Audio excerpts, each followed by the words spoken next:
Shalom Uvracha, nous avons étudié aujourd'hui le Sefer Ionim Bamishpat qui a posé la question d'un adulte qui ordonnerait à un enfant d'aller causer un dommage, un ézec financier par exemple, et de savoir est-ce qu'on pourrait condamner l'adulte qui a été le donneur d'ordre à réparer et rembourser ce qui a été fait. Alors il rapporte au départ le Shulchan Aruch dans Kouf Pebet qui dirait que oui, c'est le Meshaléach qui est chayav. Pourquoi? Car un enfant, il n'est pas bar chiyuva. Et comme il n'est pas bar chiyuva, il n'a pas de dîner shlichut. Et donc on pourrait dire que ici c'est le Meshaléach qui est chayav.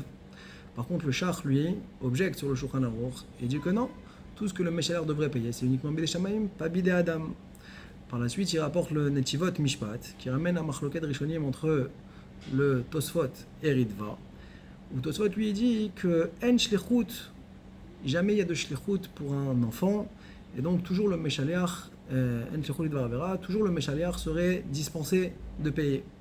Alors que Ritva, lui, nous dirait que non, c'est uniquement dans Gneva que en shlichut lidvar avera.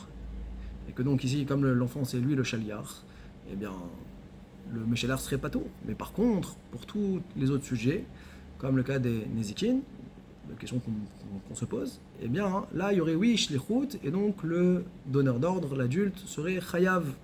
Donc la nafkamina qu'il y a entre Tosfot et le Ritva, c'est le cas du katan qui causerait un dommage sous l'ordre de l'adulte. Le Aruch al-Shulchan, lui, il a compris dans le Netivot Mishpat qu'il a tranché comme le Ritva, que le Netivot Mishpat tranche comme le Ritva, et que donc le Meshaléach serait chayav dans le cas du katan. On a vu le Machane Ephraim, il rapporte également, qui dit que lui, c'est pas Midin Shlichut, que le Meshaléach serait chayav, mais Midin Garmi.